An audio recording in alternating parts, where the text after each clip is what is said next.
मैं Lakshya, welcome back to my another video. तो दोस्तों, जैसा कि आप सबको पता है कि हमने आपको पिछली वीडियो में एक सवाल को हल करने के लिए दिया था।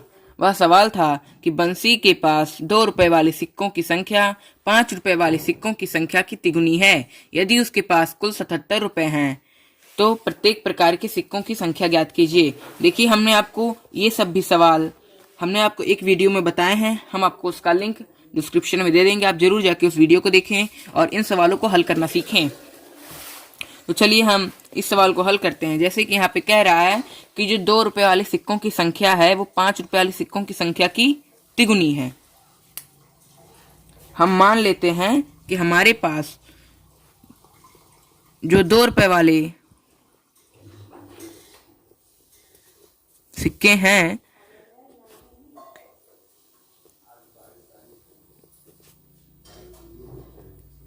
हमारे पास जो 2 रुपए वाले सिक्के हैं उनकी संख्या हम मान लेते हैं x, अभी मान लेते हैं। और जो 5 रुपए वाले हैं वो x होंगे और 2 रुपए वाले 3x होंगे, क्योंकि यहाँ पे बताया हुआ है कि 2 रुपए वाले जो सिक्के हैं वह 5 रुपए वाले सिक्कों के तिगुने हैं। मतलब कि 5 रुपए वाले जितने सिक्के होंगे, मान लीजिए 5 रुपए वाले 10 सिक्के हैं तो 2 रुपए वाले 30 सिक्के होंगे तिगुने, मतलब हम 3 से गुणा कर देंगे। तो अगर 5 रुपए वाले x सिक्के हैं तो 2 रुपए वाले 3x होंगे, क्योंकि 3 को x से गुणा करने पर हमें 3x मिलता है। फिर कह रहा है कि जब हम सारे रुपए को जोड़ देते हैं तो हमें 77 रुपए मिलते हैं।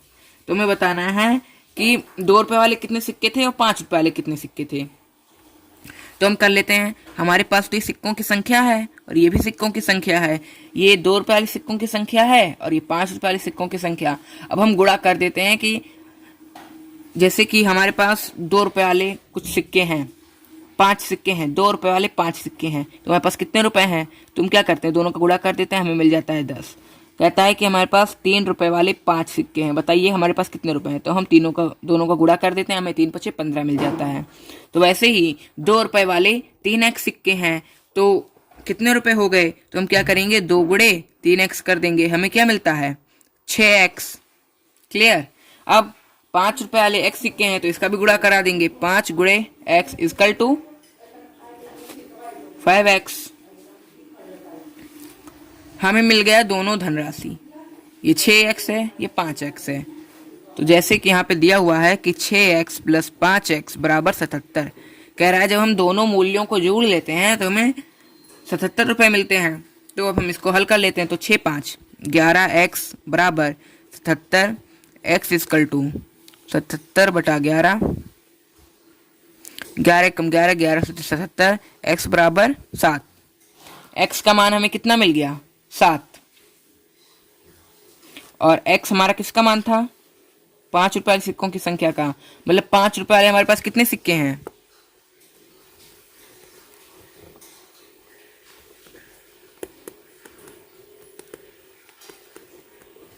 5 रुपए वाले सिक्कों की संख्या 7।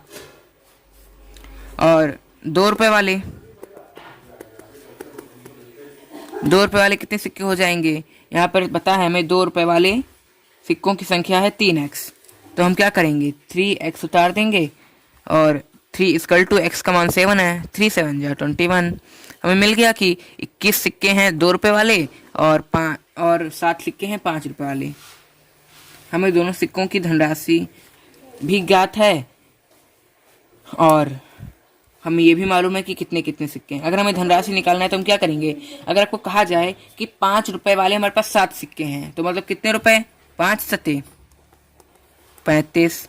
अगर कहा जाए कि 2 रुपए वाले 21 सिक्के हैं तो कितने रुपए होंगे, तो हम 21 × 2 कर देंगे, मिल जाता है 42। देखिए, हम दोनों धनराशि को जोड़ लेते हैं, 5 × 2 = 7, 4 × 3 = 7, हमें क्या मिल गया, 77। और जो कि हमको बताया था कि दोनों मूल्यों को जोड़ने पे हमें 77 मिलता है, तो हमारे यह उत्तर क्या होगा, सही होगा।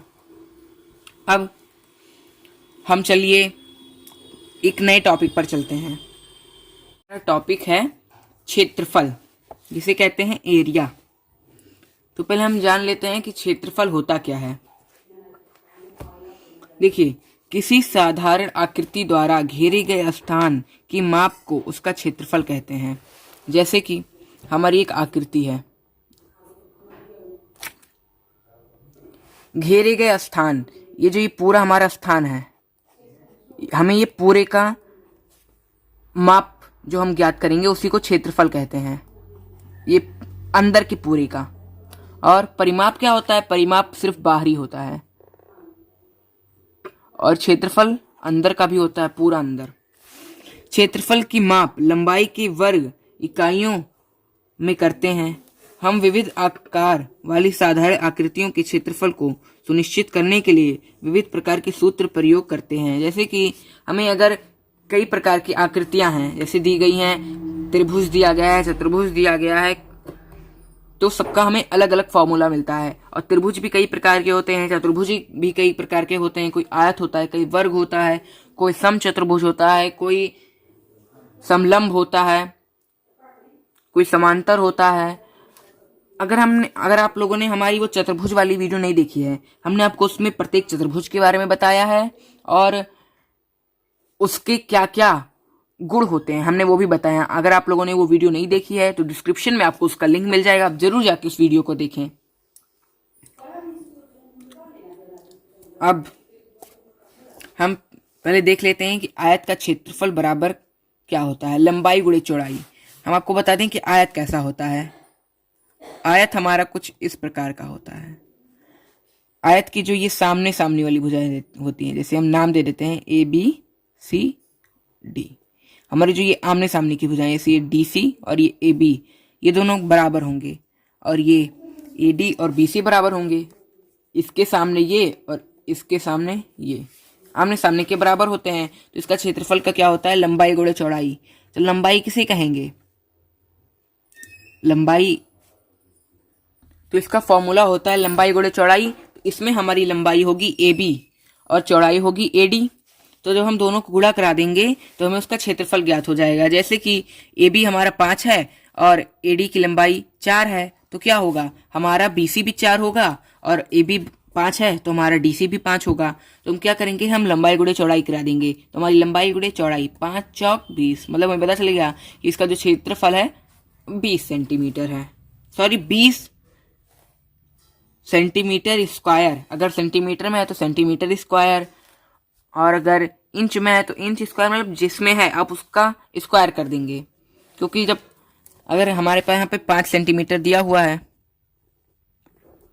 इंटू 4 सेंटीमीटर करेंगे तो देखिए क्या होगा, 5 चौक 20 सेंटीमीटर गुणे सेंटीमीटर, तो हमारा हो जाता है सेंटीमीटर स्क्वायर। जैसे हम A गुणे A करते थे हमें मिल जाता था A स्क्वायर, वैसे ही यहाँ पे सेंटीमीटर गुणे सेंटीमीटर मिल जाता है सेंटीमीटर स्क्वायर। आयत का क्षेत्रफल का फॉर्मूला आप समझ गए होंगे। वर्ग का क्षेत्रफल क्या होता है? भुजा घाते 2।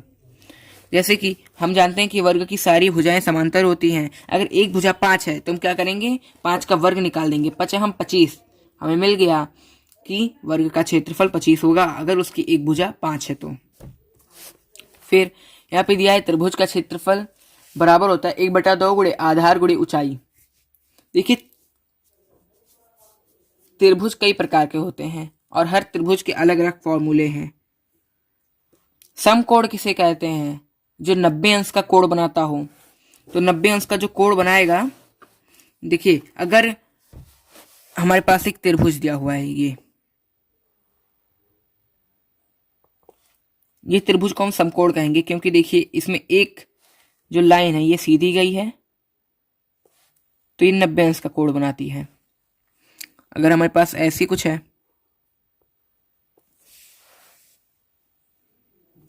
तो अगर इसकी सारी कोण समान है तो हम इसे क्या कहेंगे? हम इसे कहेंगे, देखिए अगर समान है तो हम जानते हैं कि त्रिभुज का पूरा जो कोणों का योग होता है वो कितना होता है? 180। अगर आपसे कहा जाए कि अगर तीनों कोण समान है तो क्या होगा? अगर हम मान लेते हैं कि इसको, चलिए हम कुछ इक्वेशंस द्वारा इसको हल करते हैं। हम मान लेते हैं कि हमारा पहला x है दूसरा भी x होगा, तीसरा भी x होगा। हमें पता है कि जब तीनों समान हैं तो हम तीनों का x मान लेते हैं, और जानते हैं जब हम तीनों कोणों को जोड़ देंगे तो हमें 180 मिलेगा। 180 कर दिए, हमारा मिल गया 3x इक्वल टू 180। x बराबर 180/3 हमें मिल जाता है 60। प्रत्येक कोण हमारा 60 अंश का होगा, तो 60 60 20 120, और यहाँ पे हमारा 60 180। तो आप हमें बताएंगे कि इस त्रिभुज को क्या कहेंगे जिसके प्रत्येक कोण 60 अंश के हो। और एक आता है जिसमें अगर हमें ऊंचाई दी हुई है, आधार दिया हुआ है, तो इससे हम लंब निकाल सकते हैं और क्षेत्रफल भी निकाल सकते हैं। अगर हमें लंब दिया हुआ है और आधार दिया हुआ है तो हम इस फॉर्मूले का यूज़ करेंगे क्षेत्रफल निकालने के लिए। अगर ऊंचाई दी गई है, आधार दिया गया है, तो हम इस फॉर्मूले का यूज़ करेंगे। समांतर चतुर्भुज का क्षेत्रफल, समांतर चतुर्भुज कैसा होता है हम आपको बता दें। समांतर चतुर्भुज कुछ इस प्रकार का होता है, जो हल्का सा तिरछा टाइप का होता है, और आमने सामने की भुजाएं क्या होती हैं, समांतर होती हैं। फिर इसका फॉर्मूला होता है आधार गुणे ऊंचाई। आधार कौन होगा, आधार हम इसको मान लें, गुणे ऊंचाई हमारी ये हो जाएगी। इन दोनों का गुणा करा देंगे, हमें मिल जाएगा। फिर समचतुर्भुज का क्षेत्रफल 1/2 गुणे विकर्णों का गुणनफल। विकर्ण किसे कहते हैं, विकर्ण हम इसे कहेंगे, हमारी ये जो रेखा है जो इसको बीच से काट दे और गुजर जाए, उसको हम विकर्ण कहेंगे। तो कह रहा है कि विकर्णों का गुणनफल, जैसे कि हमारी ये वाला जो विकर्ण है ये 5 सेंटीमीटर लंबा है और ये वाला विकर्ण 6 सेंटीमीटर लंबा है, दोनों को हम गुणा करा देंगे, हमें कितना मिल गया 30। तो हम यहाँ पे विकर्णों का गुणनफल 30 रख देंगे, गुणे 1/2 कर देंगे, हमें मिल जाता है 15। मतलब समचतुर्भुज का क्षेत्रफल क्या होगा, 15। अब हम कुछ और फॉर्मूले की तरफ चलते हैं।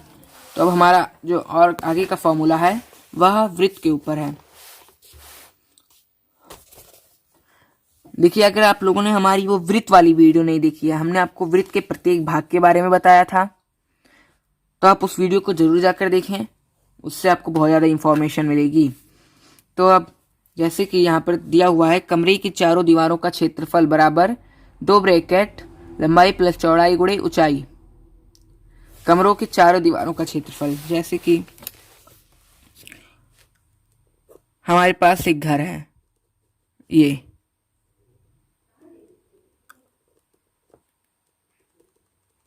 देखिए एकदम 3D तो बन नहीं रहा है, बट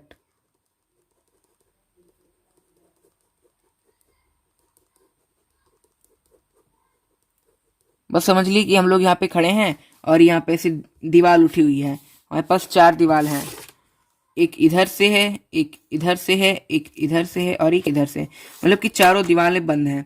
तो हमें उसका अगर क्षेत्रफल ज्ञात करना है तो हम क्या करेंगे, हमको फॉर्मूला पता है, 2 ब्रैकेट लंबाई, लंबाई किसी कहेंगे, हम लंबाई इसको कहेंगे।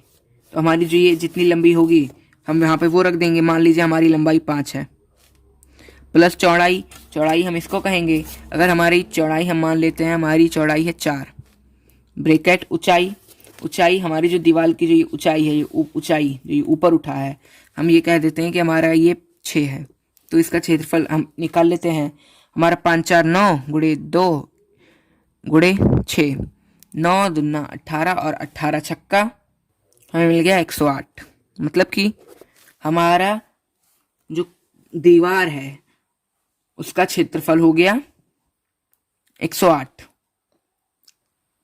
अगर सेंटीमीटर में है तीनों जगह तो हमारा क्या हो जाएगा, सेंटीमीटर स्क्वायर, क्योंकि यहाँ पे सेंटीमीटर सेंटीमीटर जब जुड़ेंगे तो सेंटीमीटर ही रहेंगे, पर जब यहाँ पे 1 सेंटीमीटर है और यहाँ पे तो सेंटीमीटर स्क्वायर हो जाएगा। अब हम वृत्त के सूत्रों पर चलते हैं। तो वृत्त का क्षेत्रफल, वृत्त का क्षेत्रफल मतलब जो ये हमारा पूरा अंदर का जो ये घेरा, जो ये स्थान जो घेर रहा है, उसका क्षेत्रफल निकालने का फॉर्मूला होता है पाई गुणे त्रिज्या स्क्वायर, जिसे कहते हैं पाई आर स्क्वायर। आर मतलब क्या होता है, रेडियस।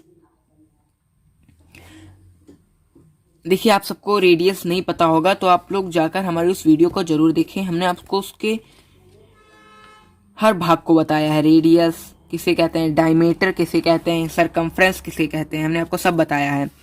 तो पाई का मान हम आपको बता दें, पाई का मान होता है 22/7। ये हमारा भिन्न में हो गया, परिमेय संख्या में। सॉरी, ये अपरिमेय है। ये हमारा भिन्न तो है, पर भिन्न भी दो प्रकार के होते हैं, एक होता है परिमेय और एक होता है अपरिमेय। तो हमारी अपरिमेय है। अगर हम इसे काटते चले जाएं तो हमारे अरबों नंबर्स आ जाएंगे, पर ये पूरा कटकर एक शुद्ध रूप में नहीं आएगा, यह एक अशुद्ध रूप है इसका। और इसका दशमलव मान होता है 3.14। ये हमारा भिन्न मान है और ये दशमलव मान है। तो इसके ऐसे यहाँ पे फॉर्मूला दिया हुआ है πr²। हम मान लेते हैं कि हमारा जो रेडियस है वो 4 है,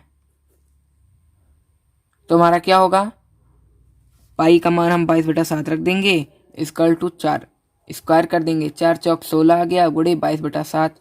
इसको हम हल कर लेते हैं, हमें मिल जाता है 50 दशमलव सम कुछ। तो हमारा आ गया 50, हमारे ये लगभग में है। तो ऐसे ही हम इसका निकाल लेंगे। वैसे ही कह रहा है त्रिज्या के अर्धवृत्त का क्षेत्रफल। देखिए, हमने अभी पूरे वृत्त का निकाला था, अगर ये अर्धवृत्त का कह रहा है तो हम क्या करेंगे, हम पूरे का निकाल लेंगे, बटा 2 कर देंगे, हमें अर्धवृत्त का मालूम हो जाएगा। अगर हमें 1/4 का पूछ रहा है तो हम 1/4 कर देंगे। अब हम चलते हैं त्रिभुज का क्षेत्रफल। यह एक अलग प्रकार का त्रिभुज है। इसका क्या होता है, इसका जो सारे कोण हैं, सारे भुजा हैं, सब अलग हैं। तो इसको हम कहते हैं विषम त्रिभुज। इसके सारे सब कोण भुजा सब अलग होते हैं। तो इसका फॉर्मूला होता है √s bracket s minus a bracket s minus b bracket s minus c। तो चलिए हम एक सवाल को इसी से संबंधित हल करते हैं। मान लेते हैं कि हमारा एक त्रिभुज है और इसके इस भुजा की लंबाई 5 है, एक भुजा की लंबाई 4 है और एक भुजा की लंबाई 3 है। अब हम इसको हल करते हैं। तो जैसा कि फॉर्मूला था हमारा √s bracket s minus a s minus b और s माइनस c। तो s मतलब क्या होता है, हमारा अर्धवृत्त। s मतलब होता है अर्धवृत्त। अर्धवृत्त को हम s से प्रदर्शित करते हैं। तो अब हम क्या करेंगे, s निकालने के लिए हम करते हैं a plus b plus c, मतलब कि हमारी तीनों भुजाएं बटा 2। हमारी तीनों भुजाएं क्या है, 5 4 3 बटा 2, 5 4 9 9 3 12 बटा 2, हमें मिल गया 6। हमारा जो अर्धवृत्त होगा, सॉरी s का मान हमारा 6 आ गया। अब जहां जहां s है वहां पर हम 6 फिट कर देंगे। √6 ब्रैकेट 6 माइनस a हमारा 5 है, फिर 6 माइनस 4, फिर 6 माइनस 3, हमारा क्या मिल गया, √6 इंटू 1 इंटू 2 इंटू 3। अब हम गुणा करा देते हैं, 3 दूनी 6 और 6 36, √36। और इसका जब वर्गमूल निकालेंगे हमें 6 मिल जाएगा। हमारे इसमें भी कई फॉर्मूले बचे हैं और इन सब को हम आपको हल करवा के बताएंगे कुछ सवालों के साथ। तो इसका वीडियो आपको अगले वीडियो में मिलेगा। तब तक के लिए जय हिंद, जय भारत। Thanks for watching.